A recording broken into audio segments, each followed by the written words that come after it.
शिव के पसीने से जन्मी, प्रेम में छली गई देवी नर्मदा की अद्भुत गाथा। नमस्कार दोस्तों, आज मैं आपको सुनाने जा रहा हूँ एक ऐसी दिव्य कथा जो सृष्टि के आरंभ से जुड़ी है, देवी नर्मदा की अद्भुत गाथा। यह कहानी शुरू होती है एक भयानक राक्षस से। उसका नाम था तारकासुर। वो इतना शक्तिशाली था कि उसने तपस्या से ब्रह्मा जी से वरदान पा लिया था।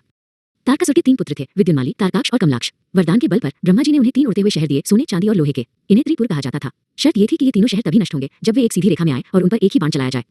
इन त्रिपुरों ने देवताओं का जीना मुश्किल कर दिया। वे जहां जाते विनाश फैलाते। देवताओं ने एकजुट होकर त्राहिमाम किया और तुरंत समाधान के लिए कैलाश पर्वत पहुंचे। उनका एकमात्र सहारा थे महाकाल भगवान शिव।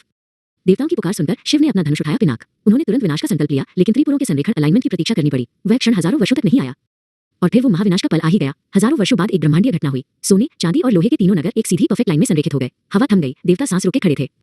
गगनभेदी गर्जना हुई। शिव ने अपना अग्नि बाण चलाया। उस बाण में तीनों लोगों की शक्ति समाहित थी। बाण ने तीनों शहरों को एक साथ भेद दिया। एक ही झटके में राक्षसों के त्रिपुर जलकर राख हो गए।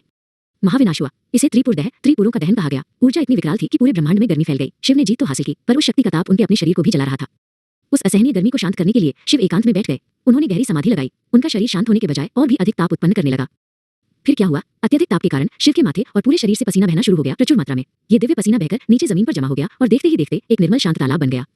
और फिर एक चमत्कार हुआ। शिव की ऊर्जा से उस पसीने के तालाब के बीच से एक अत्यंत सुंदर कोमल कन्या का जन्म हुआ। वो इतनी दिव्य थी कि उसकी सुंदरता से पूरी प्रकृति खिल उठी। शिव ने अपनी आंखें खोली और उस कन्या को देखकर मंद मंद मुस्कुराए। उन्होंने उसे नर्मदा नाम दिया, जिसका अर्थ है सुख देने वाली। शिव ने उन्हें राजा मेकल अमरकंटक को सौंप दिया ताकि वह सुरक्षित रूप से बड़ी हो सके। नर्मदा राजा मेकल के राज्य में एक राजकुमारी की तरह बड़ी हुई। वो जितनी सुंदर थी उतनी ही निश्चल और पवित्र भी। उसकी चाल में पहाड़ों की गरिमा थी और उसकी आंखों में जल की निर्मलता। जब नर्मदा विवाह योग्य हुई तो राजा मेकल ने एक भव्य स्वयंवर का आयोजन किया। शर्त बहुत कठिन थी। जो राजकुमार दुनिया का सबसे दुर्लभ और चमत्कारी गुलाब कवली फूल लेकर आएगा, वही नर्मदा का पति बनेगा। देखते ही देखते स्वयंवर में एक तेजस्वी युवक ने प्रवेश किया। वो थे राजकुमार सोनभद्र। उनके हाथ में था चमकीला मनमोहक गुलाब कवली फूल। नर्मदा को देखते ही सोनभद्र मोहित हो गए। राजकुमार सोनभद्र ने शर्त पूरी की। राजा मेकल अत्यंत प्रसन्न हुए और उन्होंने तुरंत नर्मदा और सोनभद्र के विवाह की घोषणा कर दी। दोनों की जोड़ी स्वर्ग से उतरकर आई हुई लगती थी। पर नर्मदा के मन में एक शंका थी। वो इतनी भोली थी कि वो जानना चाहती थी कि क्या सोनभद्र वास्तव में उसके प्रेम के योग्य है। उसने तय किया कि वो एक परीक्षा लेगी। नर्मदा ने अपनी सबसे भरोसेमंद दासी जोहिला को बुलाया। उसने जोहिला को अपने शाही कपड़े पहनाए, अपने कीमती गहने दिए। उसने कहा, जोहिला, तुम मेरी जगह सोनभद्र से मिलो और पता लगाओ कि उनका मन कैसा है। जोहिला, जो अब बिल्कुल राजकुमारी जैसी दिख रही थी, राजकुमार सोनभद्र के पास पहुंची। सोनभद्र ने उसे देखा। ओह, उनके मन में कोई संदेह नहीं आया। उन्होंने जोहिला को ही नर्मदा समझ लिया।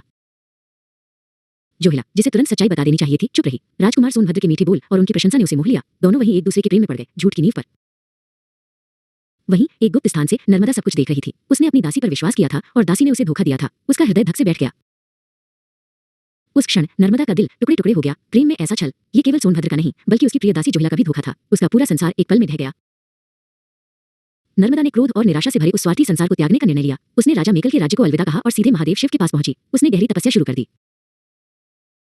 जब शिव प्रसन्न हुए तो नर्मदा ने कहा, हे महादेव, मुझे इस छल और धोखे से भरी दुनिया से दूर जाना है। मुझे ऐसा वरदान दीजिए कि मैं एक नदी बन जाऊं